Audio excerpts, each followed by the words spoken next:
నమస్కారం. ఘంటారావానికి స్వాగతం. ముందుగా ప్రధానాంశాలు. నూతన సీఎస్గా బాధ్యతలు చేపట్టిన సంజయ్ జాజు 2029 వరకు పదవిలో కొనసాగింపు.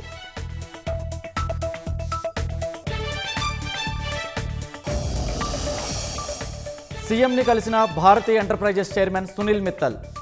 ఏఐ మౌలిక సదుపాయాల క్యాంపస్ ఏర్పాటుకు సీఎం వినతి.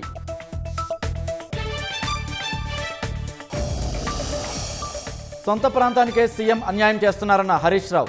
ప్రత్యేక తెలంగాణ కోసం రేవంత్ రెడ్డి ఏనాడైనా పోరాడారా అని ప్రశ్న.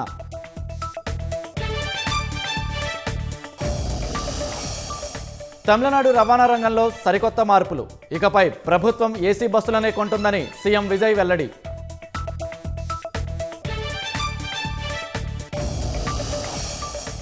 నౌకా నిర్మాణ రంగంలో కీలక మైలురాయి అధిగమించిన చైనా.